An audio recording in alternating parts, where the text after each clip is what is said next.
Welcome to the Straw Hat Social Club. I'm going to be really struggling to keep the energy up this week because we have had a lot happen recently. I fractured my rib last week doing something stupid on vacation. Yep, so this might be a little tricky to record. I think we already noticed my voice seems to be a little different. I guess that's tied to the injury. But we got a big episode this week because we're finally going to Arlong Park, which covers episodes 31 through 44 of the One Piece anime and chapters 69 through 95 of the manga. As always, I'm Todd. I'm your One Piece expert, which is a made-up title. It just means I've read the manga. And I'm joined by someone who's completely new to One Piece, the lovely and talented Becca. Hi, and you really don't sound too different. Yeah. But you're healing. True.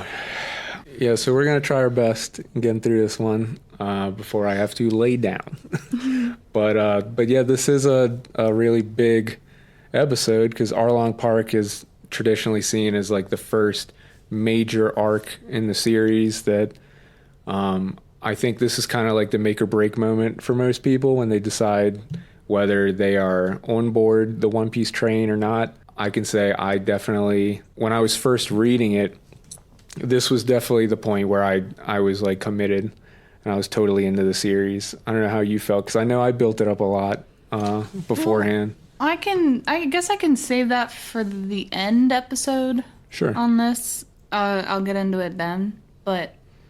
I mean, how about like going into this, like especially with me, no. like teasing it and everything. What were your expectations like? I mean, I knew you said you wanted me to go up to this episode, but I was already, after Barati, I'm fully committed at this point. Yeah. So. Yeah, and it was definitely watching it again. Something I'm definitely going to go into in this episode is just his storytelling and the way he moves like the pieces around on the board for everything to make sense and flow and everything. It's like super well executed, and especially going through with like a fine-tooth comb. It's really obvious how good he is at like managing all these different characters and plots and everything and having it all converge at the end. But we'll go into more detail with the episode. This is a very Nami-centric arc. You know, certain arcs we get a real focus on certain characters and their backstories. This is the one where we really dive into Nami's backstory, and I think it's when most people really appreciate that character. How do you feel about that? Well, I already was a Nami stan the minute she popped on screen. So yeah. I loved her already. I mean, watching her backstory like develop more and then, you know, how she interacts with the crew and everything. Yeah. That makes me love her even more. So I could definitely agree. I can take a whole arc on Nami. Yeah. I can do that. I mean, that's kind of what we get here. But before we get into it, I did feel like this is a appropriate place for us to talk a little bit about shonen, like as a genre. Because we talked about shoujo a little bit with our Sailor Moon episode. You know, that's the genre that's traditionally made for adolescent girls in Japan, and shonen is like the boy version of that. What is interesting about shonen stuff is that it has become such a broad classification that not only applies to just so many different books and series and whatnot, it also just like the intricacies of what makes something shonen have grown so much over time. And I think it's important to talk about a little bit, you know, as, you know, you're somebody who still getting, you know, into anime and everything, like not as steeped in the weeb culture. Yeah, that's fair to say. I'm all here to learn about, you know, anime as a whole, too. Yeah. But shonen is actually, it's considered like the most popular category on the Japanese market. And it mostly focuses on like action, adventure, fighting. But like I said, it's very broad, and it can even include like a lot of sporty like slice of life and like all kinds of stuff like that.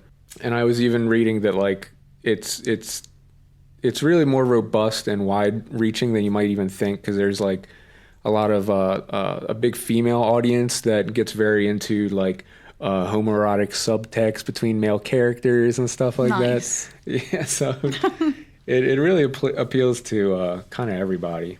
But the ones that I really wanted to focus on because they apply to One Piece. One is protagonists usually have contradictory qualities, which definitely applies to Luffy because he is, very aloof and perceived as being kind of unintelligent, but at the same time he is like completely unshakable and inspiring to like everyone around him. When you kind of look at it that way, a lot of shonen you can see those kind of contradictory qualities in the main character that just works for whatever. I don't know if people like relate to that more because people are multifaceted.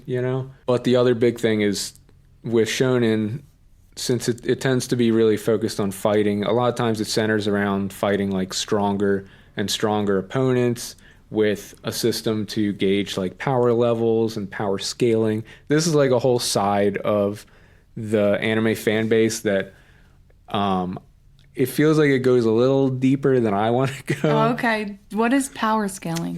See, that's the thing. Okay. It tends to be like people who, I guess the big place it goes is people saying like, oh, who would win between Luffy and Goku? It's like that kind of like like gauging people's power levels and stuff. And there's whole sets of terminology around all this. I think it's like exhausting. Like I can't get into that stuff. But One Piece does have a bit of that because the way it works in One Piece is with the bounties, which we haven't really gotten into. So we'll talk more about those systems later. But it's ways of applying like numbers that can immediately tell you like, oh, this is the strength level of this character. You know what I mean? And there's a lot that can be built off of that. But again, there is a specific arc later that really goes into this, so we're gonna like really unpack it then. But One Piece, it has a lot of the like stereotypical shonen stuff, and you could probably say it helped to codify some of that. Because One Piece, it's not like it was the original, but it was definitely one of the early ones. That's shonen in a nutshell, I guess. Well, I wanted to touch on real quick. Sure. In this arc is really, I think, where I started to appreciate even more Oda's character design because it's so like it's chaotic in like the best way and unpredictable in the best way. Totally. I mean, starting with like our boy Kobe and the pink hair and Helmeppo and Captain Morgan, there's all these like goofy ass designs, but we talked about it a little bit then, but definitely he has this way of creating. It's almost like this random character generator. And they're so silly and goofy, but they're so like unique and recognizable at the same time. And yeah, that definitely, I mean, it pops up in like every arc, but there's definitely a lot of that in this arc too. I think as an artist, that's what draws me more and more to each episode is like, what am I going to get next? Because it's a distinct style, but it's also like, he's always got something up his sleeve. So I just find that like really interesting. And when we get into this arc, I feel like it really starts to show even more. So I'm really excited to get into it. Yeah, so with that, why don't we get into it? Because this is a really big arc. Like I said, it's the first major arc, and we'll kind of define what that means in the end. But we are going to be cutting this into 2 episodes because there's a lot to cover, and you don't want to like rush and skimp anything when it comes to Arlong Park. So let's get started.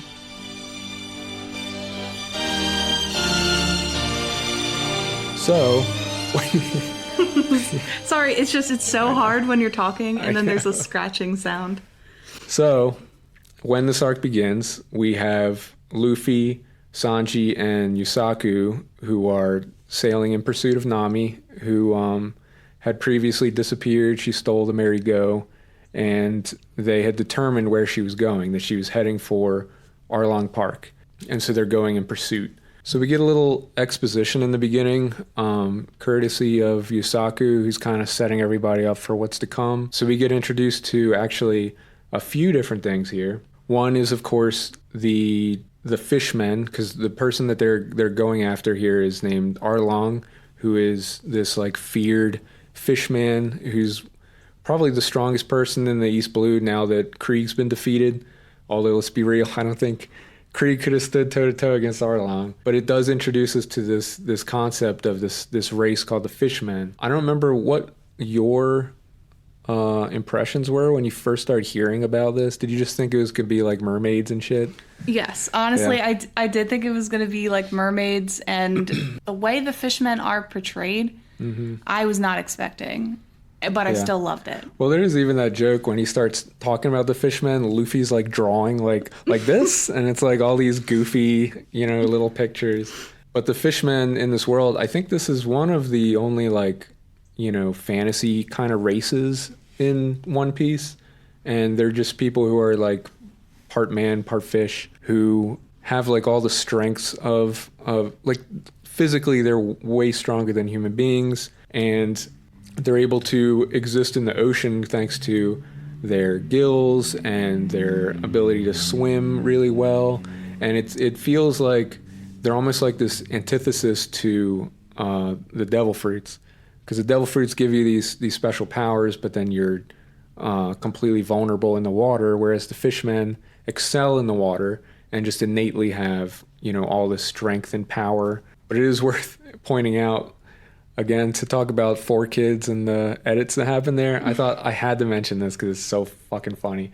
But apparently in 4Kids, the racism that Arlong expresses towards humans is like really toned down, and instead he says that he hates humans because they stink, and he calls them pewmans, which is like, of course, like this is just such a funny way to twist funny. That. I'm gonna start using that on some humans that are a little stinky. What also is a little more awkward though is that apparently they added like a gurgling effect whenever they talk to really sell like they're fish people, which is just goofy as hell. But yeah, so after being explained, the whole fishman thing, we get like this introduction to the 7 warlords of the sea, which is like a big concept that might have been mentioned before this. I don't remember, but this is when they really give us the exposition that, the 7 warlords are these pirates that are basically working for the government. I'm trying to remember how they explain them right now. Well, while you're remembering that, I think the idea of having 7 warlords of the sea is such a cool concept.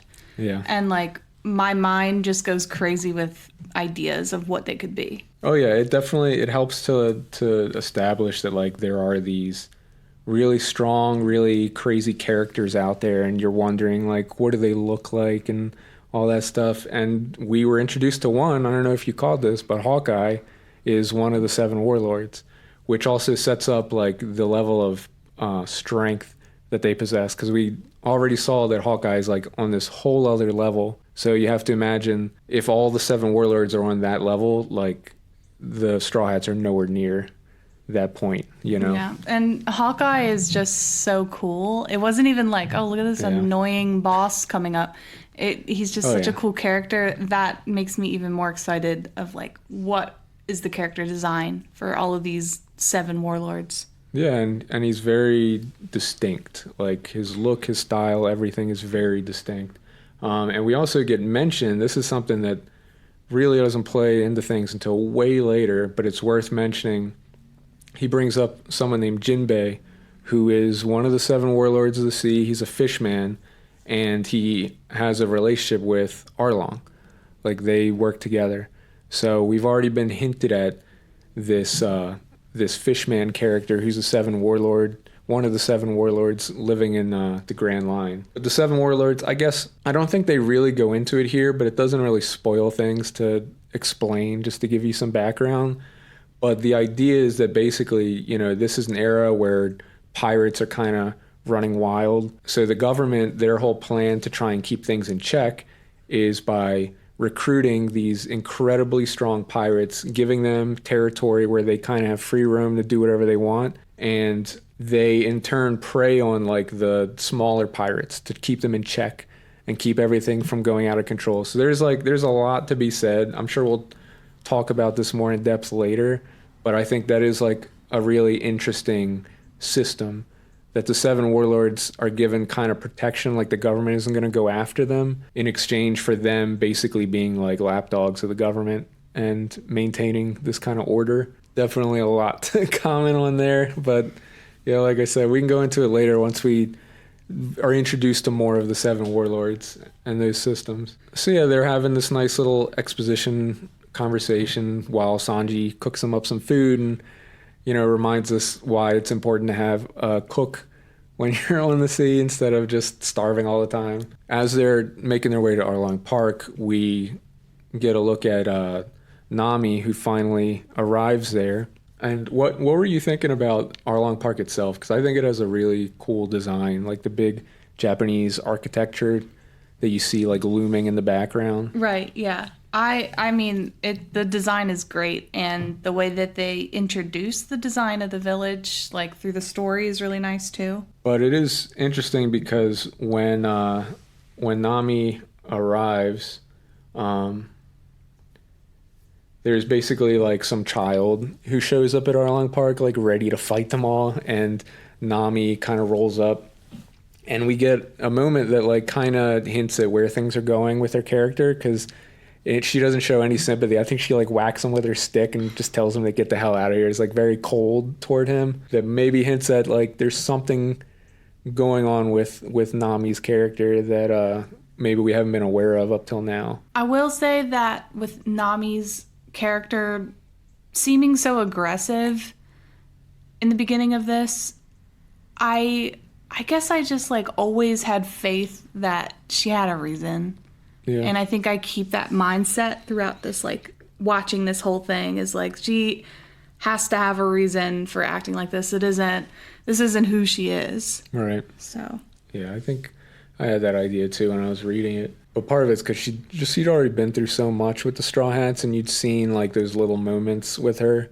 There seems to be something going on here, but it's hard to believe that she's actually like turning on them or anything. But at this moment, this is when we get introduced to Arlong himself, because he is meeting with Nizumi, the Navy captain, or whatever his title is. So Arlong himself, like I said, he's a fishman, but he's specifically like a sawtooth shark fishman. What were your impressions of his character first? Because he's like, I think they do a good job where he's kind of silly looking in a way, just like all of Oda's designs, but at the same time, he feels like very menacing. Yeah, so his character design, I think, fits exactly what you're about to like perceive about this person. Like, he's very good at finding out how to illustrate like an aggressive person and like seeing them on like in front of you, and you're like, okay, that person's going to be aggressive. Yeah. But I think, like you said, like it's still silly.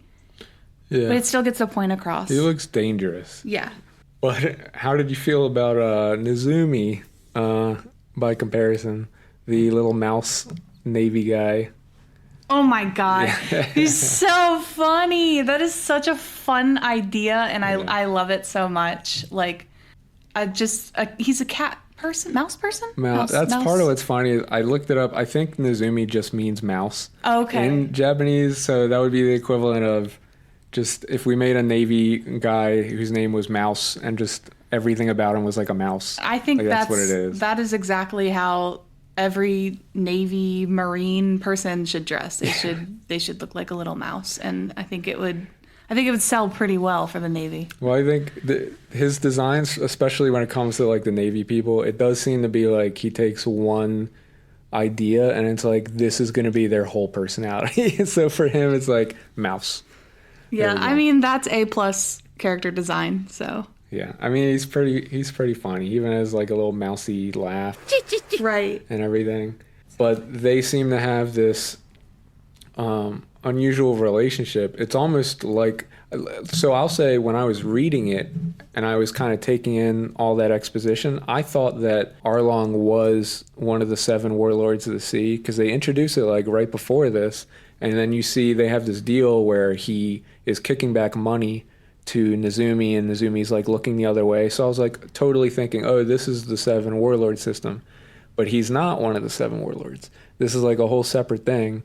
And really, I mean, he's not on the level of one of the seven warlords, you know? No, but I could totally see it. Yeah. I could definitely see it. The way his character is designed, and, you know, it's like badass character design and everything, and the corruption. Yeah, and it also introduces that Arlong, well, Nizumi as well, but Arlong seems to really value money and presents himself as someone who will never go back on a deal that concerns money, which becomes important later when he's, and that's also why he's kind of buddy buddy with Nizumi, because he mentions how he seems to have this severe hatred toward humans, but it's like any humans who value money the way he does, I guess it's like this common language, that allows him to connect. So he's actually pretty chummy with Nizumi, but Nizumi's like in a rush to get out of there because he thinks it's not good for a Navy captain to be seen, chumming it up like this. But it also is like a big glimpse at how corrupt certain elements of the Navy are. Because we talked in the past about the kind of moral grayness in One Piece that, not all pirates are bad, not all of them are good. And the Navy is the same thing. They're not all good. They're not all bad. This guy definitely seems to be one of the worst ones, though. But as Nizumi leaves, this is when Nami, she reunites with the Arlong pirates, and this is when it becomes clear that Nami is actually one of them, and she has been this whole time. But before we get into too much, it's at this moment, though, when Johnny, Usopp, and Zoro show up on a separate boat, because everyone is still kind of split up at this point, and they actually see the Marigold docked kind of far away from Arlong Park, so they're immediately heading over there to get to it. And this is when they notice that there's some fishmen like on the shore. It's fun. This is a pretty funny moment because they're kind of like Usopp and Johnny, who are like not the bravest people, are kind of discussing what to do, and it cuts to Zoro, who's just like, all right, charge right in, just like ready to go. And so they have to knock him out and like tie him up to the mast. But as they're heading over there, they get noticed by the fishermen on the shore, and Usopp and Johnny are just immediately like, oh, Zoro, it's been so nice knowing you. Like, it's so sad, but we got to go. So they just split and leave Zoro behind, tied up to the mast. So Zoro winds up becoming captured by the fishmen and taken to Arlong Park. And before we get back to Arlong Park, Johnny and Usopp, they swim to the shore, and they wind up in the town of Gosa, which I think had been kind of alluded at, that this was a town that had recently been destroyed by Arlong and his men. And when they roll up in there, they see that all the houses are like upside down. Like that's their way of showing like they really fucked this place up. Because as soon as you see that, you're just like, what in the world could have happened here? Yeah, that's exactly what I was thinking is like, how do you even do that? You ripped a house, I guess, up and then placed it upside down, which is, it's like unfathomable. I think at this point, I didn't know what to expect, like what could do that. Yeah, I think they allude to it being destroyed by a Sea King that's like a pet of the Arlong pirates. And the Sea Kings, we saw a Sea King earlier. It was a Sea King that took off Shanks's arm during Luffy's whole backstory. But Sea Kings are basically just these gigantic sea monsters that traditionally live in the Grand Line. And they explain that Arlong and his pirates like tamed one and brought it to the East Blue with them. And they seem to use it as a weapon against people who don't pay them tribute. But quickly, so they discover this. They wind up getting pursued by one of the fishmen, and Usopp runs into that young boy from earlier and a new character. But he runs into that young boy who is trying to break into Arlong Park, as well as a new character whose name is Nojiko. And Usopp is ready. You got to hand to him, as cowardly as he is, he always wants to step up and be a hero, and protect people. And so he's ready to stand up and protect them. And Nojiko just instantly knocks him out because she basically reveals, like, look, if you attack any of the fishmen, like, your life is done, because they don't tolerate that at all. So she actually winds up saving Usopp. While this is happening is when Zoro gets taken back to Arlong Park, where he finds that Nami is there with the Arlong fishmen and reveals that she has been a part of their crew this whole time. So we are going to have to jump around a little bit, just the nature of the storytelling in this part, since everybody's kind of separated. But now is when we go back to the ship with Luffy, Sanji, and Yusaku. This is another moment that's pretty funny, though, because this is when we get introduced. Did my voice just change? Yes, it did. That's weird. Are you okay? I'm okay. Your rib just healed. Nice. But this is when we actually get introduced to Momu, the Sea King, because I guess it gets drawn to their ship by the food they're eating, which is immediately funny because you just know, like, Luffy's not going to stand for this shit. No. Like, he's not going to be okay with anybody trying to come up and take his food. And yeah, as soon as it becomes clear, like, oh, Momu was brought over here by the food, I think Luffy just immediately punches this giant sea monster. And it's actually really cute. Like, the design is, like, really cool. It's I think funny. it's a sea cow, I guess, which is, it's really cute. Yeah, and then it's also funny because Sanji, being the type who is, like, always ready to feed anyone who's hungry, he brings the food over and then immediately, like, kicks it in the face, and he says that, like, oh, it was trying to eat me, and that's just not going to fly. But it is funny that they kick the shit out of this thing without even being fazed by it, And it kind of shows us, the strength of the crew, that, like, they've gotten to this point where even something like a giant sea monster just doesn't even make them blink, Well, but, go ahead. Well, I think they're just so confident that Luffy is going to be able to, too. If I were on that ship, I would know, okay, well, he's going to kick his ass anyway. Yeah. So we're good. But while that's happening, we go back to Nojiko's home where Usopp is finally waking up. There is this moment that's, like, pretty important where she's kind of chewing out that little kid, which Usopp is kind of like, God damn, like, she's just a child. But she's really, like, mad at him for being so ready to throw his life away, Like, she just thinks that it's completely pointless. And I think the quote that she says is something about how she knows somebody who's enduring, like, unimaginable hardship while looking to the future, which we can kind of allude to, like, who we think that is. I think at this point, It's pretty obvious. I already know. I don't know what the reason is, but I know that Nami is protecting this kid out of personal experience.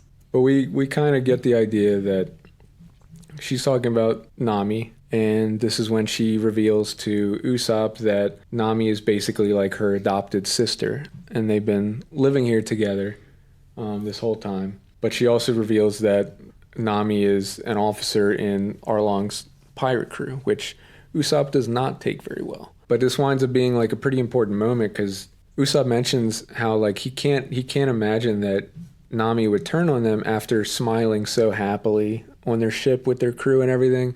And Nojiko's reaction to that is kind of be like, oh, so she was happy. To think she was just after the treasure for herself, even after she risked her life to save my village. I don't understand. She seems so happy with us. Yeah? She was happy? Huh. My sister. So it's like you're getting fed these little crumbs of, like, the true Nami, like the backstory there. And the fact that she was so happy with them, I think it adds to, we already had that hint when she was first departing and heading back to Arlong Park when she saw the wanted poster and stuff, and she seemed very sad. It does seem like she really enjoyed being with the Straw Hats and was really happy with them, but at the same time there was something hanging over her head, which we haven't quite gotten to yet, that makes things a little more complicated, a little more tragic for her character. It's also during all this that Usopp remembers that Zoro was captured, and he's like, oh shit, I should probably go and make sure he's okay. So it's at this moment that we go back to Arlong Park and see Zoro, who's tied up, and this is when Nami's revealing that, she's kind of been betraying them this whole time. And it's this interesting thing because you can see Zoro kind of, I feel like everyone has these different reactions to it. Like Usopp is immediately angry and it's like, I can't believe she would do this to us. Zoro feels like he's more on the fence, where he kind of reveals like, I didn't fully trust her this whole time anyway, but he's also not ready to, like, just immediately dismiss her. And that becomes more apparent because when they're discussing this, Arlong refers to Nami as someone who would, she would even forget about her own parents' death for money. And that's the first hint at that part of her story. And you see like Nami's face immediately changes when he says that. Like it really seems to affect her. And Zoro notices that too.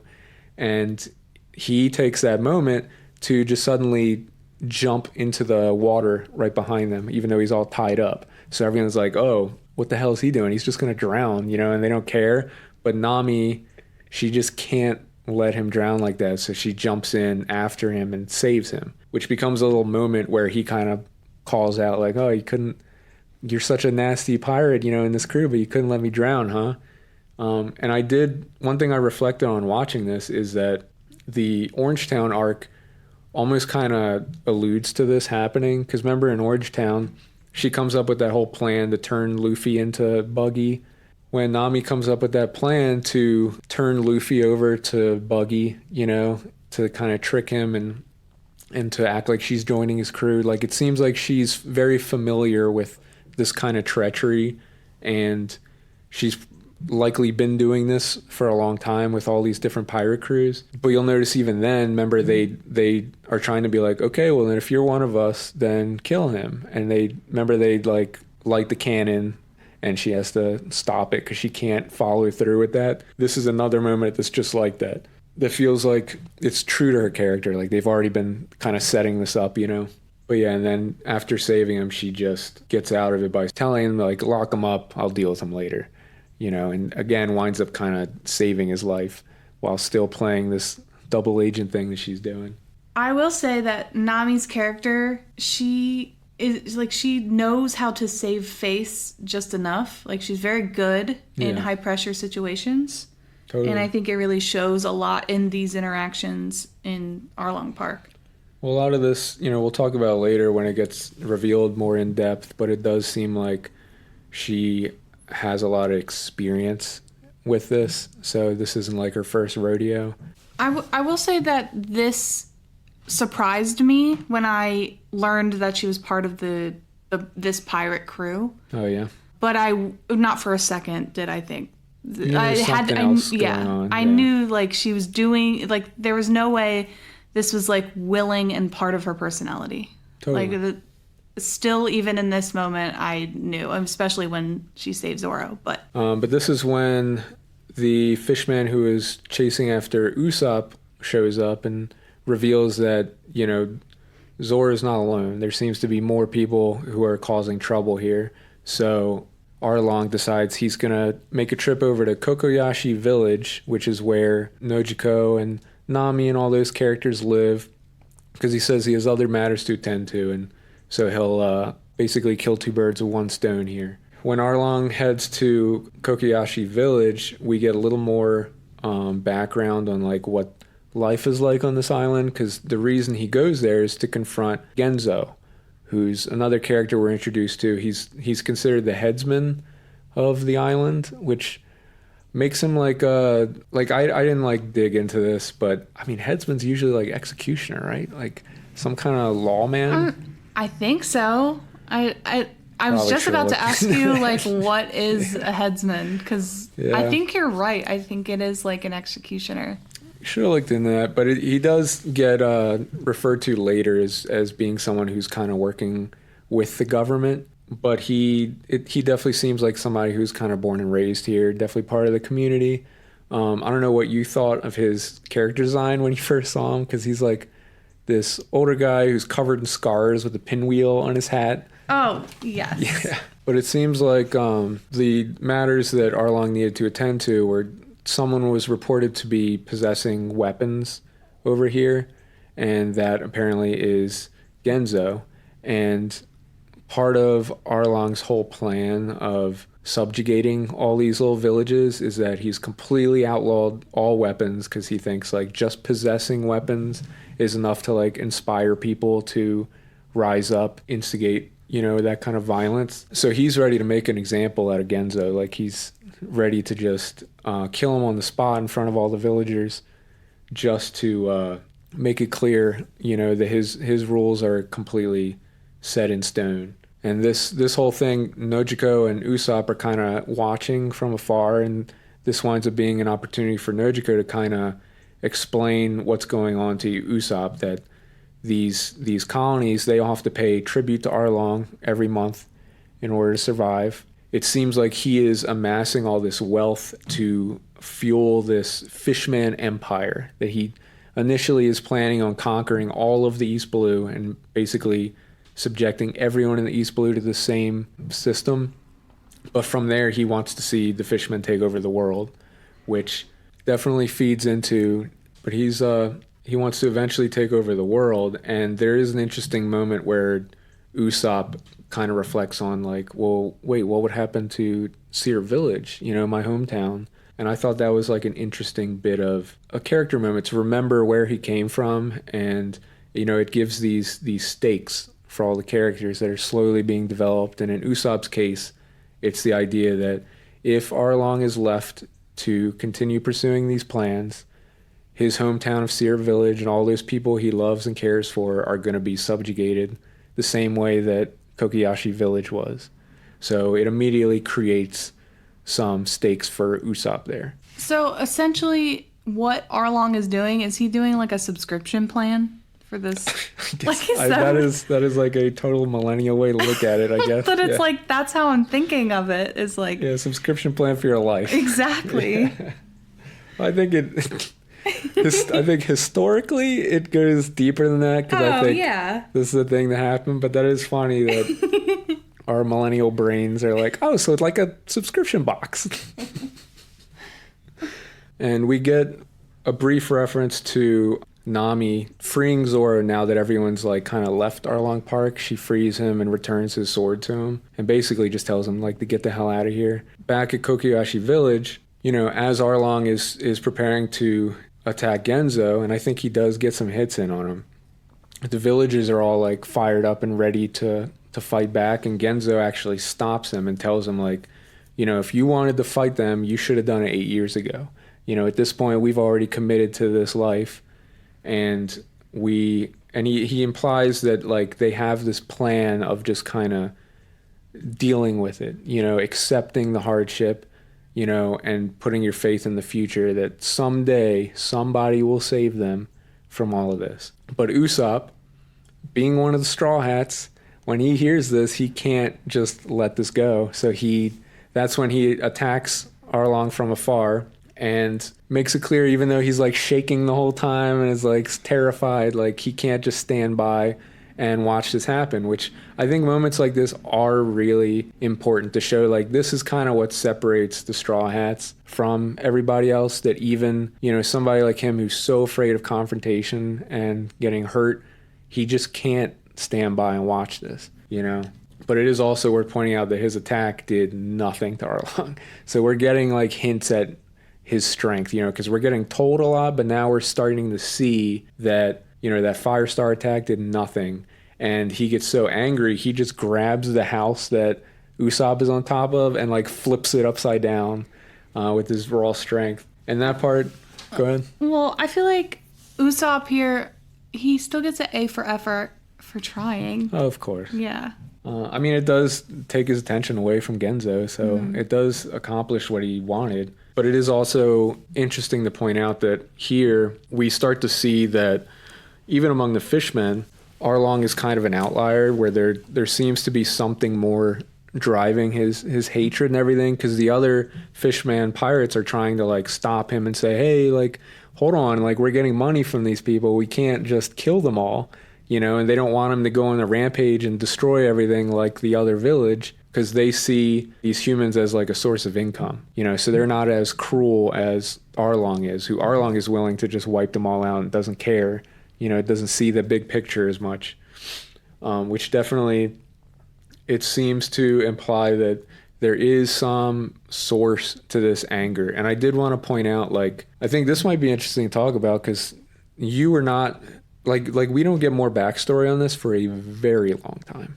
So you haven't seen anything as far as like the further Arlong backstory, because this part doesn't really get explained in this arc. But there does seem to be something driving his anger and his racism toward humans and his desire to take over the world. And it is interesting because it on its face, it's like almost comic book level. I mean, this is a fucking comic book, but you know what I mean? Like that kind of villainy where it's just evil for the sake of evil. But did you have any thoughts on like what might be driving this? Not at all. I just assumed it was evil to be evil. Okay. I really did. I mean, at this point, you know, I think the series hasn't gotten into too much complex like political stuff. It's more like around the edges, but it definitely starts to creep its way more into the story over time.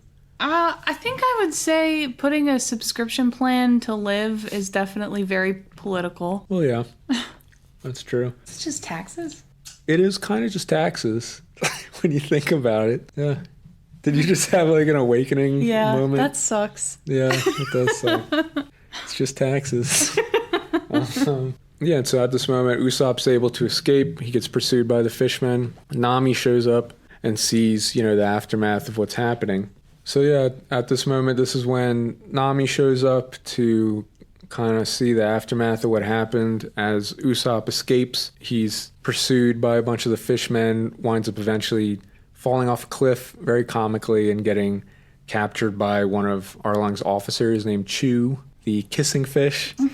Chew. But yeah, was he a Pokemon? Isn't that his sound? I don't remember. Maybe Not. Maybe I'm thinking of a different character. You might be thinking of a Pokemon. I am probably. But it's at this time we go back to Arlong Park and we see Zoro kind of sitting on the throne with all the vanquished fishmen around him, which is kind of funny that Nami frees him, gives him his sword, tells him to leave, and then next thing we see of Zoro, he's like taking everybody out and he's just like chilling. But yeah, and at this time, this is when we get introduced to Hachi, the octopus fishman who's fishing off on the side. I think he's like trying to cook food up for Momu. He seems to be kind of in charge of taking care of Momu, the Sea King. Zoro, it turns into this weird encounter where Zoro pops over to see what's going on, and Hachi is just like, "Who are you? You must be a guest of Arlong." And Zoro's kind of like, "Yeah, you could say that." And so it kind of turns into Hachi offering to transport Zoro over to Kokoyashi Village, where Arlong is, in a giant pot. Did you know anything about like the significance of this? The pot that he's always using to carry people around? No, I don't think so. I had to look into it because I feel like I've seen this a few times in anime, and it seems like octopus pots are like this traditional way that they capture octopus in Japan. Like you basically, I guess, put them on the bottom of the ocean or wherever, and the octopus will willingly like go inside of it to hide or to nest, and then you just pull them back up. Oh. Yeah. That's interesting. I'll look more into that. Yeah, it's weird. But it is especially weird that he just has one of these pots that he like uses to ferry people around and stuff. And this is kind of what I was saying about it almost being like these chess pieces that are constantly moving around, because it's like as Zoro leaves to go to Kokoyashi Village, this is when Arlong and the rest of them return to Arlong Park and see everybody's defeated, and he's kind of freaking out about this. But one of the people that was taken out reveals that this swordsman that they had was Roronoa. Oh my god, I always have trouble saying his name. Roronoa. It's fucking Zoro. They reveal that this is Zoro because Zoro, you know, he's already made a name for himself in the East Blue as this like really strong bounty hunter, which starts to plant these like seeds that certain people are wondering if Nami has been like truthful with them, because they start to think like, well, did she hire this guy to come and assassinate Arlong? And it's I think his name's Karubi. Yeah, it's Karubi specifically, who's like a stingray fishman who is starting to mistrust Nami at this point. Right, he gets like that little look in his eye. But he starts to think like that everything around Zoro's escape was like kind of suspicious, you know? And this is also when Chu shows up with Usopp. So they have another captive, and there's like that funny exchange where they're ready to kill him.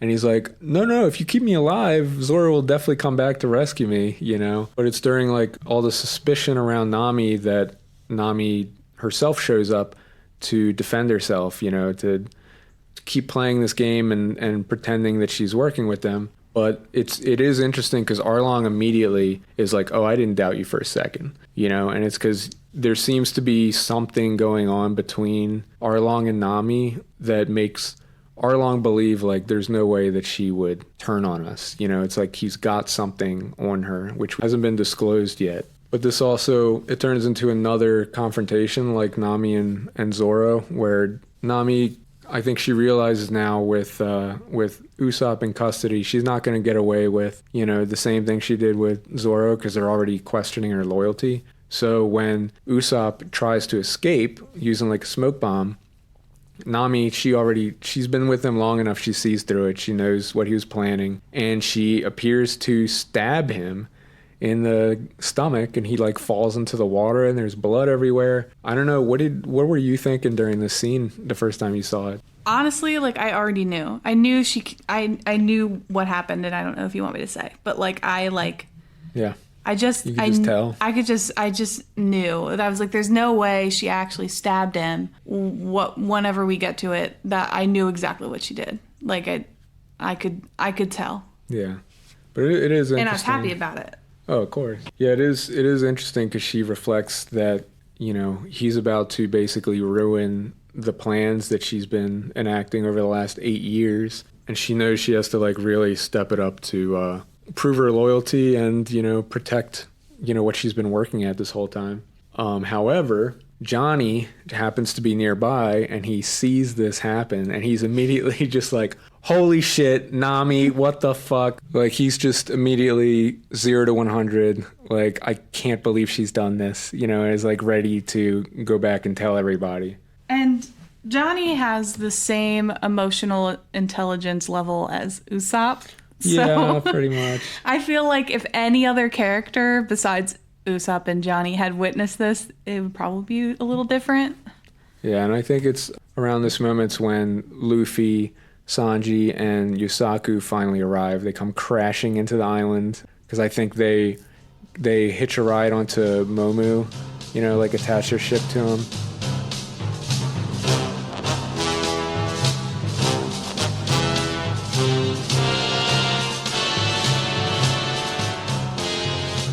So they go flying on the island just in time to meet up with Zoro and Johnny. And so this is when Johnny tells them like exactly what he saw, that like, nope, Nami's one of them and she killed Usopp in cold blood, and what are we doing here? Like, we gotta go. So this kicks off like a pretty important scene where everyone's kind of finally back together and starting to figure out like, okay, what are we doing next? Because like I said, we've been through a lot, but this is when Luffy first arrives on the island, and there is this interesting scene here where, you know, after Johnny tells him all this, Luffy, as usual, is just like, no, like, I don't believe it, like completely just will not accept any of this. And Nami actually shows up at this point, and it like she has this kind of nasty attitude where she's like, yeah, like I did, like I don't know why you idiots followed me here, like I'm one of Arlong's pirates, you know. Is like really laying it on thick, like trying to really scare them off. And you can see there's like people are starting to get fired up, like Zoro is pretty angry at this point. Sanji, of course, he simps so hard for Nami, like he's still like white knighting and like standing up for her. And Nami's just like really trying to push them off the island, getting them to leave. And Luffy's reaction is to just lay down on the ground and say like, I'm taking a nap. And he makes it clear that like he has no plans on leaving. He does not care what's going on the island. Like he is a very simple person, like very simple, very direct. And all he's thinking about is, I need to get my crew back together so we can get back to these adventures, and that's it. Which only like seems to frustrate Nami more, and she like runs off. So it is around here that Johnny and Yusaku finally decide like it's time for them to part ways. Like you could tell, I mean, they're not part of the Straw Hat crew, and they understand the danger that's here, that they would be really putting their lives on the line. I didn't really judge them too much for this, you know. They're also bounty hunters, right? Yeah. So they have their own ambitions and life that they got to get back to. It all made sense. I wasn't angry about it. Sure, but it is cool to see that Zoro and Sanji, on the other hand, like they kind of just sit down and are just like, all right, I guess we're staying here. And like, you know, and you have to remember Sanji, he joined their crew so recently. He hasn't even really had a chance to fight as one of the Straw Hats, but he's still loyal enough that he's like, if Luffy's staying here, then I guess this is where we're going. You Well, know? I mean, be real. He's not going to leave because Nami is there too. Well, yeah, that's true. Guess it's not completely selfless. But we get a quick scene here. This is again a moment that's like just a little bit of storytelling where a Navy ship is seen in the distance, and the villagers all gather at the shore because they're like, "Oh, the Navy's finally here to save us, you know, to rescue us from this." And we see that on this Navy ship, it's this new Navy captain. I can't remember his name. It basically translates to pudding. It's like just a weird throwaway guy who has heard like their SOS calls, and since he's new and doesn't know like the relationships in the area, he shows up to rescue them. And when he sees Arlong Park, he's like, well, we can't stand to just allow this pirate camp to exist on this island, so we got to go take them out. And Arlong like doesn't bat an eye. Like he just sends his 3 officers out. This is the 3 we've been introduced to.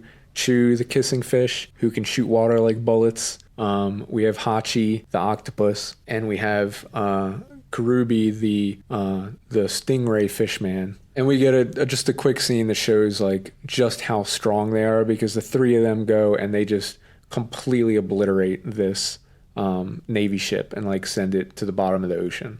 So it just further solidifies like how helpless that these villagers are and the direness of their situation, because they do mention that, you know, they don't believe they can count on the Navy to come rescue them. And this is when you kind of see why. It's because any of the Navy people that would care about rescuing them, there's no way they can stand up to Arlong. Like the only Navy people that are strong enough are going to be on the Grand Line, and they're not coming all the way out here just to deal with like this rinky-dink little village, which gives us a little more insight into the politics and, you know, the state of the world. That it's very easy to just think of like, oh, the Navy, of course, they enforce the law, they'll come save us, but it's always a little more complicated than that.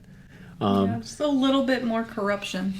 Yeah, and I think the introduction of the 7 warlords of the sea also really solidifies this, that there are these complex and like corrupt relationships between the government and the pirates and everything, and things are just not black and white.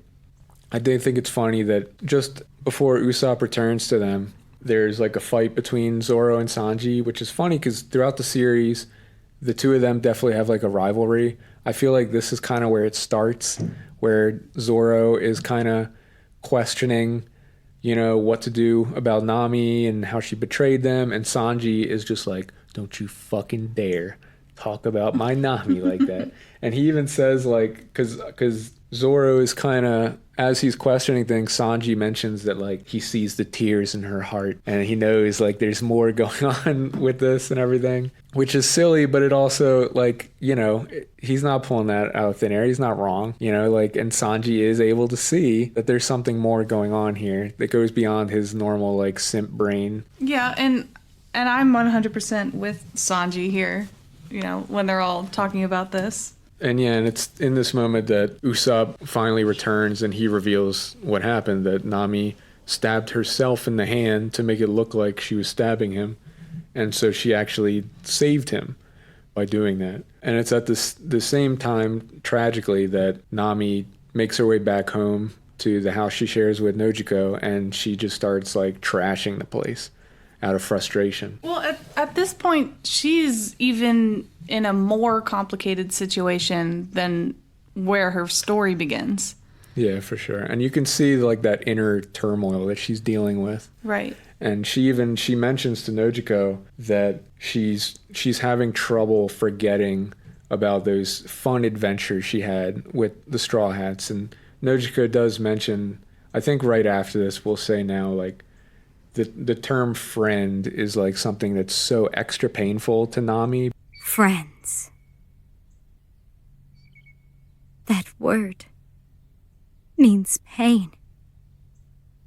It breaks her heart. Because she just hasn't been able to get that close to anyone up till now, because she knows anyone that she is close to and that she would call a friend, they would just be a target for Arlong and his pirates, because they have that kind of stranglehold on her. But when you see her throwing this tantrum, you can see that it's really painful for her. You know, like that's definitely an underlying current of this whole arc is Nami has been through so much trauma, so much pain for like these past 8 years, and you can see how it's been creating such an inner conflict for her. And Nojiko, obviously knowing Nami better than anybody, she takes this opportunity to go down to where Luffy, Zoro, Sanji, and Usopp are now, and this is like her chance to explain what's been going on, Nami's whole backstory, with the hopes of making them understand so that they'll like leave. So before we get to the big flashback, which I think every arc kind of has its flashback sequence, you know, and this is a very big one for the series and for Nami. The thing that I wanted to point out before we get there, I think it's important to point out, because this is something that stood out to me the second time going through now, is that when Nojiko shows up to explain all this, Luffy, like when she's there and she's saying like, okay, let me break this down for you, Luffy immediately is like, I don't care. And if that doesn't get you to leave, I don't know what will. Okay, so tell us all about it. I gotta admit, I'm curious. I'll pass. Hey, wait! I don't care about our past. Where are you going, Luffy? For a walk. A walk? Do you mean you're not gonna listen to this? Nope. And he just turns and walks away. And it seems like kind of callous, you know, until you think about it. And the thing that I realized, which this is jumping ahead a little bit, but it's worth pointing out, Luffy never finds out her backstory. Ever. Because he walks away during the explanation. Yeah, you're right. And I don't think I ever really noticed that either. But I always interpreted this as like he doesn't need it. Yeah, so. Exactly. Like that's the thing is like, it's the fact that he's just like, I don't care. I trust her. She's my crew. Doesn't need to hear it. And he's still willing to put his life on the line to fight for her, even though he doesn't even know what she's going through. Like it just doesn't matter to him. And it's especially important because we've seen like Nami this whole time has been struggling so hard to protect the Straw Hats, you know, with what happened with Zoro and with Usopp when they were captured, with her trying to like put on this show to get them to leave. And it's because she really sees them as her friends and she wants so deeply to stay with them.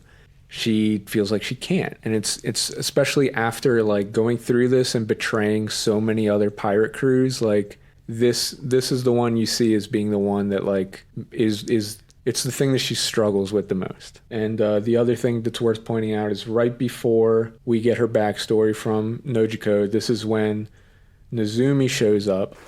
And, you know, after the previous Navy people got defeated, they're like, oh, okay, well, there's still more.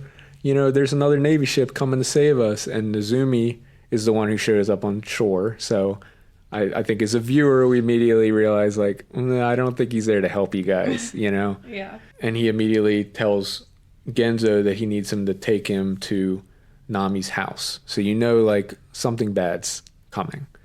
But before we get to that, let's talk about Nami's backstory.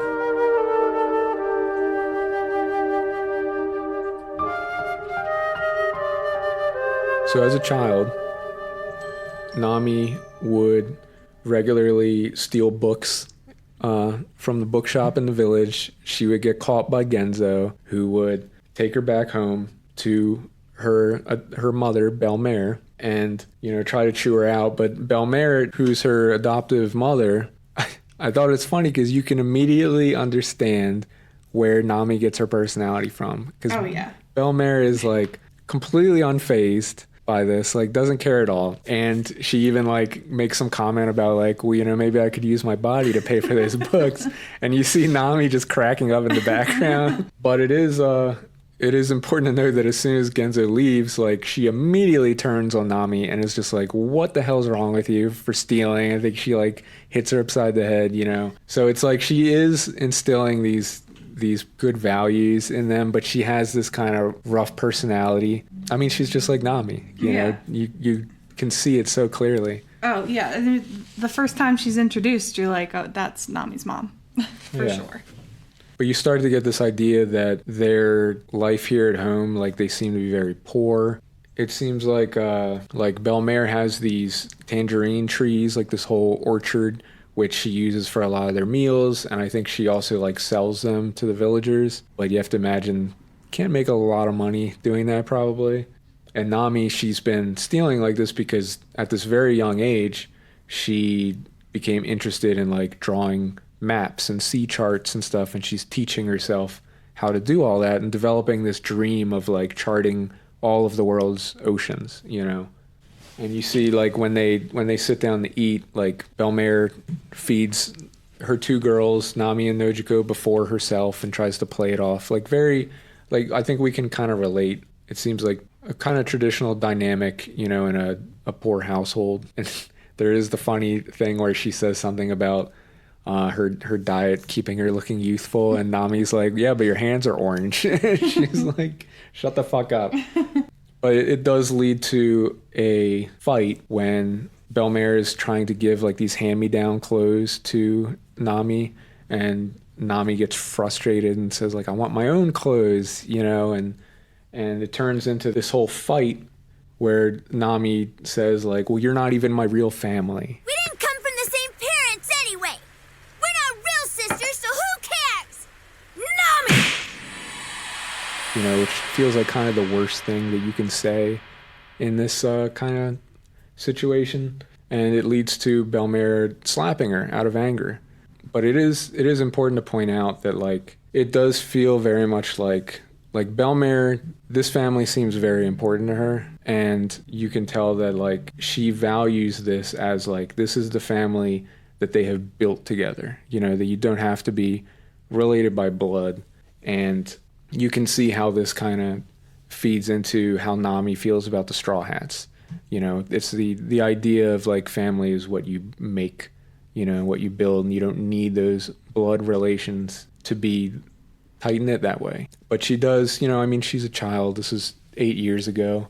She winds up lashing out, and Nami says, like, she wishes that she was adopted by, like, richer people, which you can tell is, like, the kind of thing that would cut very deep for Belmare, who's, like, really trying to provide for them. And Nami winds up running off out of anger. Belmare sends Nojiko after them and says, like, you know, I'll have a nice dinner waiting for you guys. Yeah, I can see you're already getting very emotional about all this, which is understandable. Was there anything you wanted to say about this so far? No. Okay. I'm not ready there. I'm not ready for that yet. Oh, it only gets worse. I know. But it does feel like something I had really thought about this time is that, like, it feels like they treat Nami's personality, there's, like, this joke element to how she, like, you know, really hoards money and is, like, very greedy and everything, and that's, like, a joke part of her character. But when you see her backstory, you can kind of see how that upbringing probably led to her value of money and nice things and everything. And even though it can be kind of a joke and make her seem greedy, you know, there is that element of, like, I think you and I can both probably relate that when you grow up without a lot of money, it can lead to kind of hoarding behavior where you're, like, afraid of things going away because you know what that's like. Yeah, definitely. I mean, I think that's why I love, it's really hard to not get emotional. Yeah, it's okay. It's really easy to relate to Nami in that moment because you can only imagine, like, the village seems very nice, but kids are kids. Yeah. And she probably got picked on for not having, like, nice clothes and stuff like that. And, like, that became important to her. And I think I actually love how it's a part of her character, how she just wants to embrace fashion and having a way to express herself freely and, like, needing money to do that. And I Totally. understand that. I get that. Yeah, totally. And to further the tragic backstory, when she runs off, she winds up running to Genzo, and she reveals to him in this like pretty heartbreaking moment that she thinks Belmare would be happier without them. Like she thinks that she is like a burden on her, which is kind of getting to like the truth behind those feelings that led to that fight and everything. But this is when we get a backstory within a backstory. Yes. Where Genzo finally reveals, how Belmare was like this troublemaker in the village, and I guess she decided to, turn her life around a little bit. So she joins the Navy and goes off to combat, and she winds up in this pretty nasty battle. We only get a look at like the aftermath when she's kind of accepted that she's going to die. Like she's just laying in like the rubble of this battle when she sees Nojiko as a child walking by with the infant in her arms, which is Nami. And you find out that like they aren't related. She just found Nami, I guess, in the ruins. And in that moment, Nami just starts like laughing and smiling really big. And you can see it like it moves Belmare to feel like, this is her second lease at life, that she could become a mother to these girls and provide a better life for them. And that winds up being like, that's the thing that drives her to save them and sail back to Kokoyashi village. And she even like when she shows up, I think they all have a fever, and she insists that the doctor treats the two little girls before her, and tells them that she's going to adopt them and make a family with them, even though the villagers are kind of like like, are you sure about that? But she puts her foot down and is like fully ready to commit to that. And so after that explanation, you can see Nami starting to understand a little better. It's one of those childhood moments, where you have to kind of grow up a little bit. And that's when Nojiko shows up and she's ready to go back home. But it's at this moment that someone runs through the village announcing that pirates have shown up. And we get our first introduction to this is when Arlong and his crew show up. This is kind of a break in tone here, but I did want to point out Arlong had a pretty fucking dope fit in this scene. Do you remember this? I don't remember it. You should pull it up. Okay. And we'll talk about it. Yeah, he's looking kind of like a mobster with like the big scarf and hat and everything. Yeah, this is it's a choice. He's very cool. He's got his little tattoo hanging out with his long ass trench coat. Yeah, I think it definitely makes him look like a mobster or something, coming to shake them down. And a little fedora on top. Yeah. Which, that is exactly what he's doing. This is when he shows up and reveals that everyone has to hand over 100,000 berries per adult, 50,000 berries per child. And I think they have to do it every month, which makes me wonder, number one, like, what is the salary of a normal person in this village? Yeah, like, what is the exchange rate of berries to dollars, and like how much money are these people making? I would really like to look into that. Yeah, because it seems like an awful lot. Maybe in terms of yen, it's not as much, or it's probably still a lot, but yeah, maybe it's more like yen. I don't know. But Genzo, he takes Nami and Nojiko into the woods to try and hide them during this whole thing. And there's also that sequence where they don't notice Belmare's house because it's like on the outskirts of the village. So they think like they got away from this because they know she doesn't have enough money to pay for all of them. But just as Arlong and his crew are leaving, they see like the smoke in the distance from her house. So they head up there to see like who else is in the village. So Arlong and his crew, they head over. We get that sequence that shows Belmare still kind of a badass, because when Arlong goes into her house, she kicks him out and puts a rifle right in his face, and meanwhile the villagers are all kind of gathering their weapons and getting together to fight back. Well, we get their first look at Arlong's strength and the strength of the fishmen, because Arlong just bites right through the rifle. And when the villagers show up, Arlong, he turns it around on Belmare and starts like torturing her basically, before Genzo gets there, and he tries to reveal that, the placemats, because they see these placemats set out for dinner for two other people. He's like, oh, you're making dinner for me and our friend, to try and convince Arlong and his pirates that it's just her up here, because she reveals she has 100,000 berry, which is enough to cover herself. And I think it's the doctor of the village who's with Nami and Nojiko in the woods and basically telling them that you guys aren't officially on the roster as her children, so this is your opportunity. Like, we're going to put you in a boat and send you out to sea in order to protect both you and Belmare, because they don't know you exist at this point, which is also like pretty fucked up and tragic, because like, what are the two of these children going to do on their own, in this little boat at sea? But they see this as like their only option to protect them. So after Arlong gets the money from Belmare and is getting ready to leave, this is when Belmare, like, she can't keep her mouth shut, because she cares about her family way too much. So she tells him that, no, that money, that's not for me. That's for my 2 daughters. And this becomes this like very emotional moment. I can see you're already getting kind of emotional thinking about it, because Nami and Nojiko hear this and they come running out of the woods to greet her. Yeah, and it just feels like Belmare, like, she can't stand the idea of, even if it's just to protect them, the idea of like disowning them and acting like they're not part of her family. Like, she just can't do it. And she's willing to sacrifice her own life to preserve that idea of family and to make sure that they can safely live here, instead of going off to sea by themselves. This tearful moment where Nami apologizes, for what she said earlier, and Belmare tells her, like, to never give up on her dream, as Arlong, in the most, like, cold-blooded way possible, just takes his gun and shoots her. Nojiko! Nami! Love you.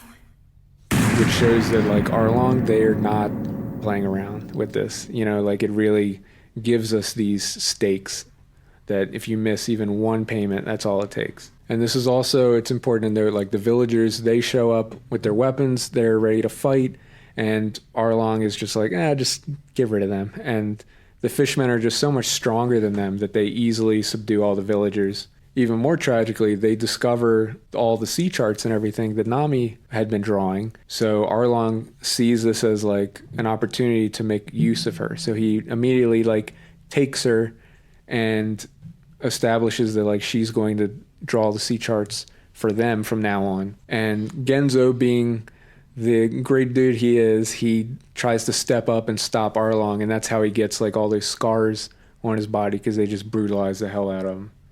Is there anything that you wanted to say? Well, I mean, probably a lot. Yeah. Like, this whole backstory for me, even when I first watched it, was so emotional. It was so hard.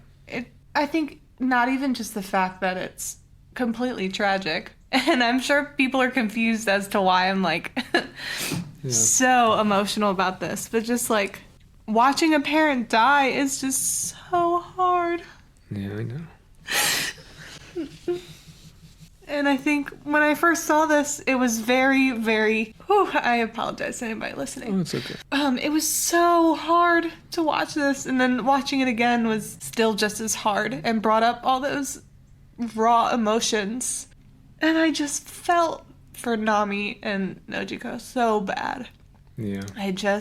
The scene is like, it's so heartless, and it's so sad. Even though watching this makes me sad, I really feel like it was this not only like punch in the gut, but like a way to like process and feel for someone else, even though they're an imaginary character. Just, it felt like I was processing it like with Nami, which sounds dramatic. No, yeah, I mean, all the best fiction, it captures elements of real life. And I think something Oda is so good at that we'll see in a lot of these major arcs is that, like, when he wants you to hate somebody, you're gonna fucking hate that person, and if he wants you to feel attached to someone, feel emotion, like he so masterfully is able to connect with these human experiences. All of this, I mean, we have a little bit more to wrap up the backstory, but it just really solidifies, the trauma and all the hardship that Nami's been dealing with for 8 years, in this way that's like so lonely and so selfless. And as it's like slowly unraveled and revealed, it's like you can't help but just love her character and also love the Straw Hats for standing by her and creating this connection with her. So to wrap up this backstory, you know, as everyone in the village is getting ready to go save Nami, because even in the face of like this insurmountable threat, you can tell I mean, you would hope that a lot of people would be this way, but these villagers, especially as powerless as they are, they can't accept that he kidnapped this young girl who like everybody loved. She was a troublemaker, but you can tell everybody still took care of her and everything. And so they're willing to put their lives on the line to try and rescue her, because they can't just sit back and, you know, let this happen. This is when Nami shows back up carrying like this big wad of cash and reveals that she's working with the Arlong pirates now. And she shows them like she has this tattoo of the Arlong sigil, and, you know, is like bragging about all the money they're paying her. But she's also like, you know, she's got tears in her eyes while she's saying it. So you can see there's pain behind it. And everyone is like kind of shocked, because they're like, I can't believe, like, they just see it as like, they know how her relationship with money and everything. And the fact that these are the people that killed Belmare, and she's taking money from them and working for them, they can't process or understand that. But the final thing that we get is that later on, Nojiko goes to Belmare's grave, which is on like this cliffside, and finds Nami there. And that's when Nami reveals that she had worked out a deal with Arlong where if she worked for them and saved up 100 million berry, that she could buy back Kokoyashi Village and free everybody. And so that's really what's driving her. That's really why she's doing this. And you have to imagine the burden that places on a child her age, you know, but she took that on her own, you know, all by herself. Which I'll say, like, really speaks to Nami's character, and then how she was raised by Belmare, is that it, like, even though it was such a short time, it, like, all led up to this. Like, all of those traits that had been instilled over time, she uses this as a way to just save everyone. Yeah, and now is when we get back to the present.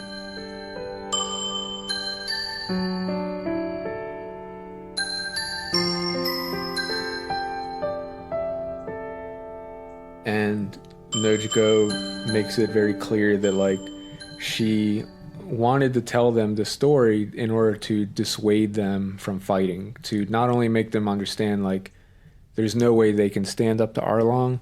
It's the fact that Nami's been dealing with this for 8 years, and if they fight back, they could wind up ruining, you know, those 8 years of progress that she's been making. You know, because Nami's been putting her life on the line this whole time, saving every scrap of money she could to save the village.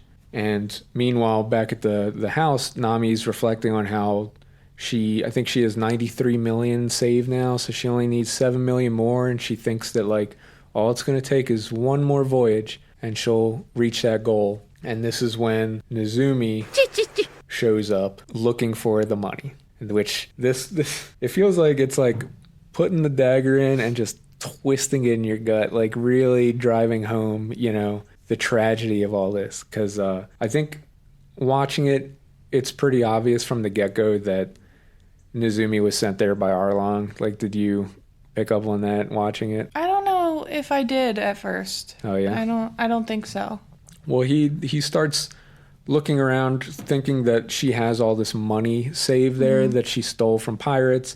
And so he's saying, like, well, it came from pirates, so I'm not going to arrest you for stealing, but that money isn't yours, so we're going to confiscate it, you know, which, of course, makes Nami kind of freak out. She's, like, fighting back. Yeah, this is just typical government shit.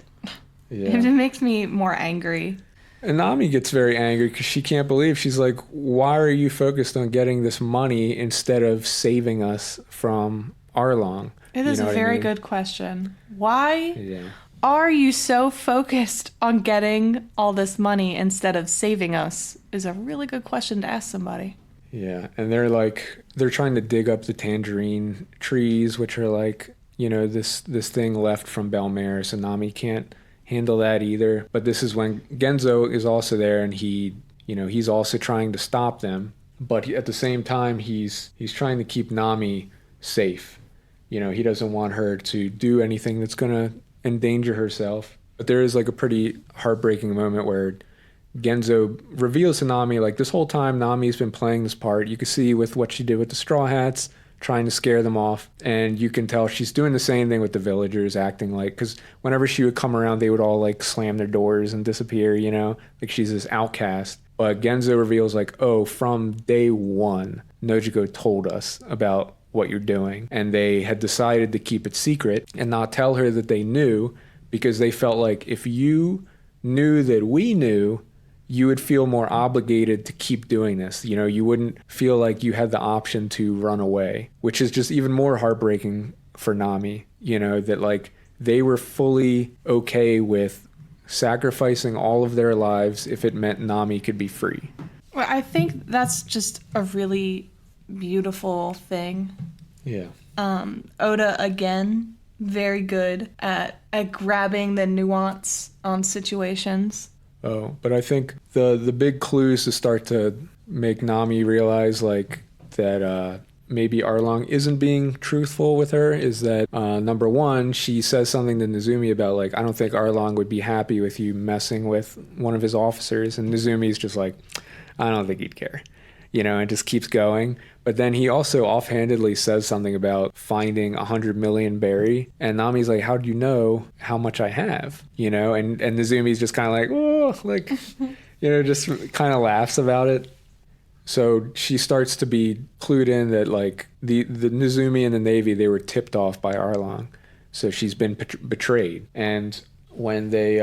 Well, this is also how Arlong gets the loophole of getting all that money back. We're right? going to get to that, yeah. Because then they find the money, and Nami is like ready to fight for it, but Nojiko stops her, and she winds up getting shot by Nezumi. Like she gets shot in the back, I think. And so after that, that's when Nami, realizing, that she's been betrayed, she runs off to confront Arlong and see like just what the hell's going on here.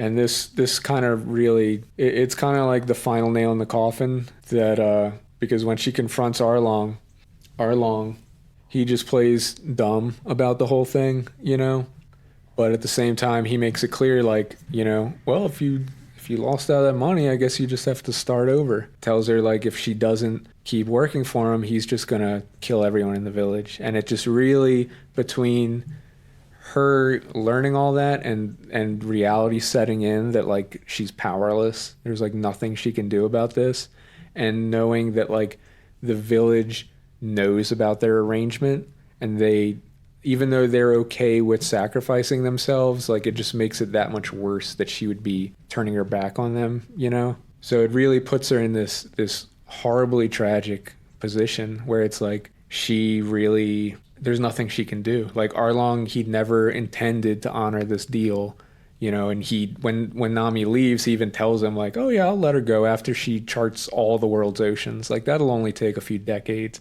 And it's like, it's extra sad because he's always said, they keep bringing up that, oh, when it comes to money, like you can always trust my word. And he came up with this plan using this Navy general so that he doesn't have to get his hands dirty, and he can still act like he's honoring their deal.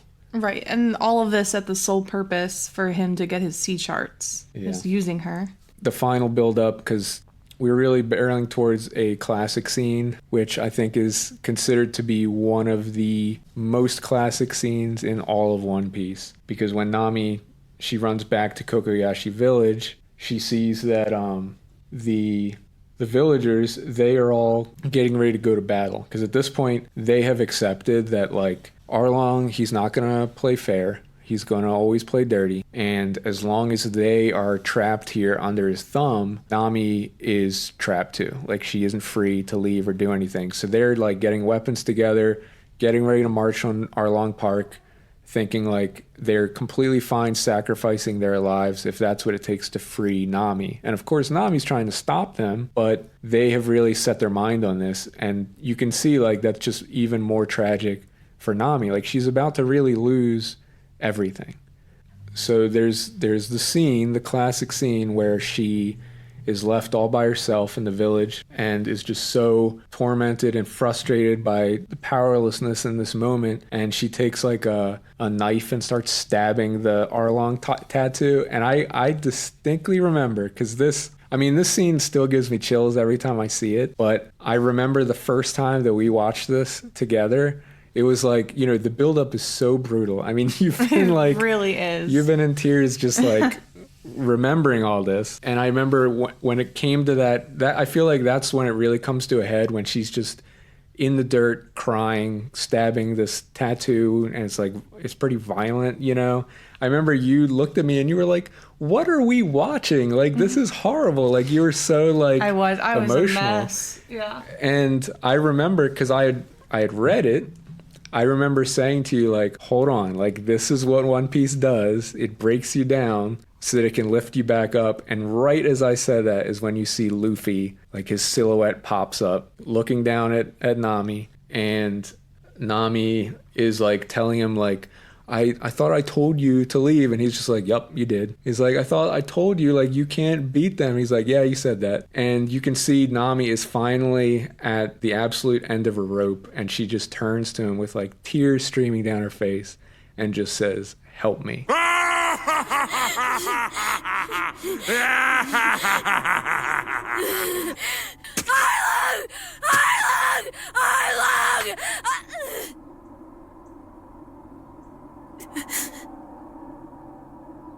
Luffy. What do you want? You don't know anything about this. You don't know what's been happening on this island for the past 8 years. Nope, I don't.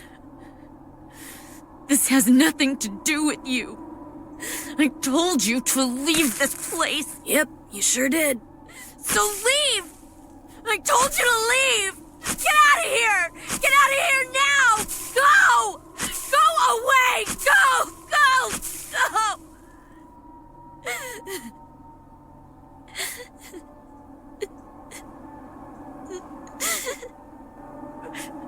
Luffy. Help me.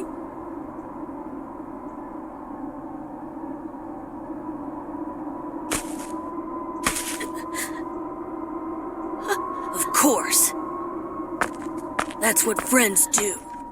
And that's it. And it's like this whole time has been building up. It's making me emotional. Like, It's talking so about it. emotional, and It's so just, well done. I don't think there's a more admirable character in any media that is like Luffy. Oh yeah, this is definitely the moment where I think you fall in love with. I mean, we've been falling in love with Nami this whole time, Yeah. but it's when you see Luffy's reaction that you really are like, that's my dude right there. And you can understand the loyalty that he inspires in everybody, because this whole time she's been so mean and cold to them, trying to scare them off. Luffy's just been like, I don't care. Like, completely doesn't give a shit. And reminder, he doesn't know her backstory. He doesn't know anything that's going on right now. All he knows is that she's crying.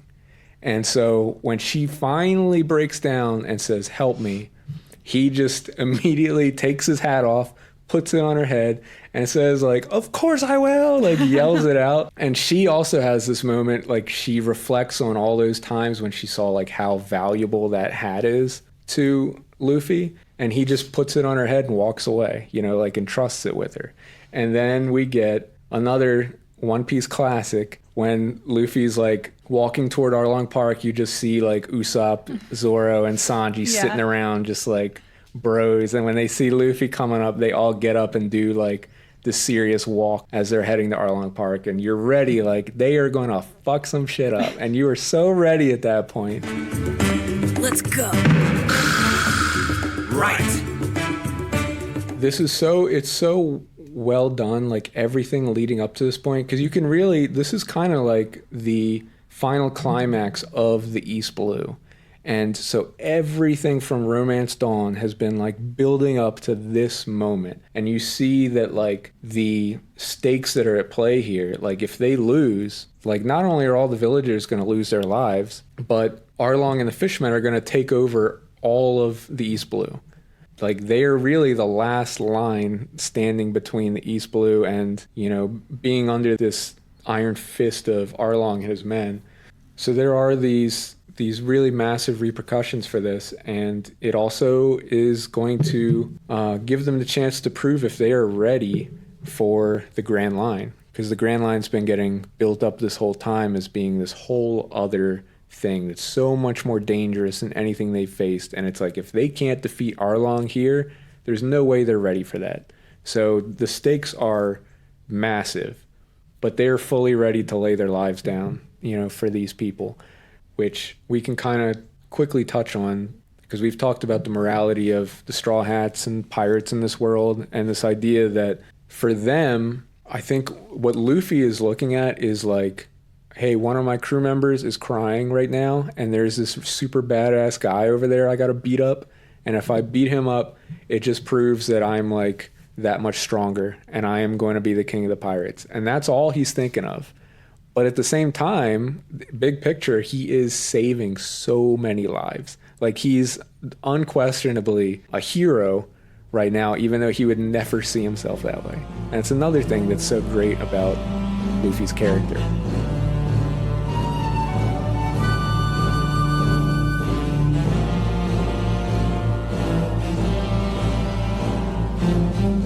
So when they show up at Arlong Park, there is that funny moment, which also like offers a lot of build-up, because we see Johnny and Yosaku are standing by the gate looking like pretty beat up, but they block the gate from the villagers and don't let them in. And they make it clear, like, when they found out, because remember, they left, they were like ready to leave, but when they found out that Nami didn't actually kill Usopp, they still got so mad they marched off there to confront Arlong and them and just got their asses kicked. But they're like standing there like, okay, there are some guys coming right now who are gonna fuck their shit up. You just need to stand back and let them do their thing. And this is when the Straw Hats show up and Luffy just like punches through the fucking wall and is like ready to fight. And that part, it's so funny because even with all the buildup of like how dangerous Arlong and his crew are, Luffy, like, he doesn't hesitate for a second. Like, he doesn't even know who Arlong is. He doesn't even know what he looks like. You remember? Because he shows up and he's just like, who's Arlong? Which one of you is Arlong? And as soon as he finds out who Arlong is, he just immediately does his like gum punch and like knocks him into a wall, which like freaks everybody out.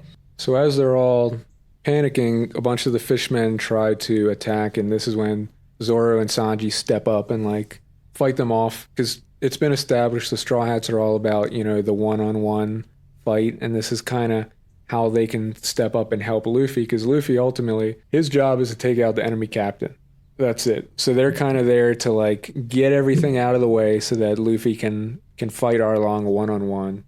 All of this, I mean, we kind of touched on this before, but I just want to quickly drive home, like, this is so powerful setting up this point, because even like Johnny and Yusaku, when they're holding back the villagers are like, who are these guys? Like, nobody knows who the Straw Hats are at this point. Like, we're getting little bits of like people, they're starting to build their infamy, but they're still very unknown. And Luffy hasn't interacted with any of these people, because he's just been sleeping on the beach the whole time. So they're like, who are these people who are willing to like put their lives on the line like this? And like, why are they fighting? And like, it's either Johnny or Yusaku who's just like, they made Nami cry. But why? That's what I don't understand. What reason could they possibly have to fight? Reason? Big sis Nami was crying. Do they need any more reason than that to put their lives on the line? It's like, that's it. That's all the reason they need. And it shows, yeah, they have this, there is this friendship and this family bond among the Straw Hats already that shows how they are really willing to put their lives on the line for one another over anything. Like, they will not stand by and let one of their crewmates be mistreated like this. So Johnny and Yusaku tell the villagers who are kind of awestruck at this, like, they're only going to get in the way, so just sit back and watch. Arlong is still pretty unimpressed, doesn't know who they are, just knows they're just some stupid humans, some humans, So they wind up summoning Momu to take them out, which this is also very funny because when Momu shows up, it's like this big terrifying creature, but it immediately recognizes Luffy and Sanji, who just kind of look at it. And there's that part where it kind of turns away and tries to like sneak away, like it's like swimming away like all slowly. Arlong seems to, in Momu's eyes, he is scarier than the Straw Hats. So when Arlong is like, "Oh yeah, you're just gonna walk away," Momu turns around and goes to attack. But I think it's funny because even when he goes to attack, you can see his face is kind of like, oh. I know. Like he's kind of upset, like he knows he's gonna get fucked up. Yeah, the way it's drawn is just, there's so much emotion in this so funny. sea cow's face, and he's so terrified and like reluctant to do anything. But it's funny because Luffy, he seems to get some kind of inspiration, so he's like got this new attack he wants to do, which involves sticking his feet into the concrete. It's the pinwheel. Yes. Yeah. But I just want to touch on. Yeah. This is so cool. I love this because Luffy sees the pinwheel on Genzo's hat, and he's like, like takes that in, and then I think I realized the second time watching this that that's what he was doing, because at first I was like, oh, he just thought it was silly, but I think that this is so cool. Well, I think that's part of Luffy's character, is that he acts like such a big child. So when he sees the pinwheel, he's just like, oh man, that's cool as hell. So the way he takes inspiration is to stick his feet into the concrete. And like the whole time as he's doing this, you can see Momu's face is just like, oh God, like what are you doing? And Luffy just grabs him and like swings him around like a pinwheel, knocks out like all the other fishermen pirates and sends them flying. It's so fucking silly. And it's like this goes back to what I said before, that there's so many little things being done between like making characters move here or there, you know, to do things. This is just funny because it's like they have to build up the fight more. So you got to get Luffy out of the picture. And this is like his way of executing on that, is like now he's stuck in the ground. And which is also a very Luffy thing to do, is to not really follow up on what your plan is, because you know he didn't think, well, what am I going to do after my feet are in the ground? You know, he was not thinking that, and it's so on point for his character. He like gets blasted with Hachi's ink attack because he can't move, and everyone's like it goes from this big heroic moment to everyone being like, what are you doing? Like, why are you not moving? Like just getting pissed off at him. And Arlong's crew realizes at this point, like, they're going to have to take this seriously. So they start, like, splitting off. It becomes clear, like, Hachi is going to fight Zoro because Hachi's also a swordsman. Karubi is going to fight Sanji. Karubi's, like, he's a master of fishman karate. And Sanji is our kind of kung fu guy on the ship. And then, you know, of course, Usopp isn't going to, you know, face off with someone like that. It's not really his personality. But it happens anyway, because as he's trying to get Luffy out of the concrete, he like slingshots him back into Chu, the other officer. So Chu winds up chasing Usopp out of the village. And Usopp does get like one final heroic moment because Chu sees all the villagers gathered and is ready to attack them. And then Usopp hits him with a fire star to get his attention and leads him out of the village. In the final moment of, you know, showing how Arlong just... He doesn't have any respect for them. He just looks down on them so much. When he goes up to Luffy, he just reaches his hands into the concrete and like lifts this huge concrete block out with Luffy in it and just chucks it in the ocean. And it's just like, okay, he's done. Like, that's the end of that. Yeah, in the final moment, because we're going to have to cut this off now and get back to it with next week's episode, Zoro and Sanji realize, like, they need to save Luffy because... You know, as a devil fruit user, he's powerless under the water. But if they go into the water after him, the fishmen will have the advantage in the water. You know, they're faster, they're stronger. So they just realize, like, all right, we're going to have to just take them out as fast as we can and then go save Luffy, which is kind of where we're going to leave things. I did want to quickly, before we sign off, I think way too late, that... do you remember what you said about when devil fruit users are in water, that like you thought that you implied basically that like they if a devil fruit user goes into the ocean, they just basically get like frozen. And I think I was curious, like, are they just in the water and they can still breathe because they're supernatural, or Yeah. like are they just like you said, like frozen in time? And I think that's really how I saw the devil fruit up until this point. Yeah. Was like, oh well, what a horrible like catch-22 to this whole situation is that if you're in the water, you don't die, you just stay there forever. But obviously that's not the case. That's the way I perceived it in my mind. Yeah, they can still drown. I to give you a little credit, it did feel, I remember my first time through, it's like the pacing always feels different the first time because you don't know where it's going. And when Luffy was under the water, it felt like he was down there a long time. So it starts to really feel like, okay, like, is he able to breathe? Like, what's going on here? But second time through, I think the pacing makes more sense. Well, yeah, there's more knowledge behind it. Yeah. But that's it for part 1 of Arlong Park. I think when we kick off the episode for next week, we have the big finale left, all the fun battles and everything, but we got the story stuff out of the way. Yeah, but before, all of that, I know we're not doing like regular final thoughts, but I just want to like stick a pin and I didn't want to interrupt you when you were talking about, the significance of that part where they show the Straw Hat crew because Nami was crying and everything and all of that.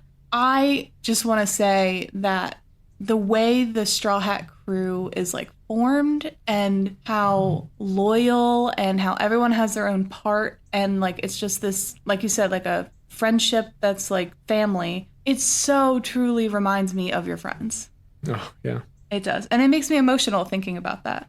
But like I don't think we don't really talk about personal stuff too much. I mean, except for, me crying about my dead dad. But I think the way that the Straw Hat crew has this undeniable friendship between all of them, just like it is so how like you and your friends are. And it's really like it's really admirable and like the way like when I first started dating you, I don't want to go into too much here because we're trying to wrap this up. But like I was so accepted and welcomed in your friend group, and even though you were all well established, knew each other so well, and I think it just speaks volumes to, even though this friendship is a fantasy, I have seen this in real life with you and your friends. Yeah, I mean, I have definitely been very fortunate in that regard, and it goes back to what we said earlier about the idea of family being like what you make, it doesn't have to just be blood. Yeah, I've said plenty of times to you that I feel like it could have easily gone so different for me, and I feel very fortunate to have found the friends that I have. But yeah, that's definitely a big part of One Piece. It's that their crew that they're building isn't just, like there's something that separates them from the other pirate crews in the series, and in that they seem to truly be friends, and Luffy sees his crew as being his friends, not just these tools for achieving his own goals. So that is definitely an important part of the story, and we get a lot of that built up in this arc when they're faced with their first big challenge, facing like one of their crewmates, and none of them, like they all step up to the plate and accept the challenge. But I think that's all we need to talk about this week. Do you want to cover the socials real quick before we sign off? Right. So you can follow us everywhere at Straw Hat Social Club. I mean, we're mostly on Instagram, TikTok, YouTube, and Tumblr, I guess. Yeah, we're on Tumblr. There's been some traction over there. We're also on Threads. Yeah, and if you have any kind of comments or recommendations, anything, you can reach us at strawhatsocialclub@gmail.com. So yeah, we'll be back next week with the second part. I think a lot of the big arcs like this, we're going to have to separate into parts, or else we're just going to be rushing through it, So, as always, appreciate anybody who has listened up to this point. Yes, and at this point, I do want to say it is so cool to see how many different countries are listening. Yeah. And it's just really interesting. And we appreciate all of you guys. One Piece brings everybody together. So, yeah, once again, thank you for listening, and you can catch us next week. I'm Todd. I'm Becca. And this has been Straw Hat Social Club.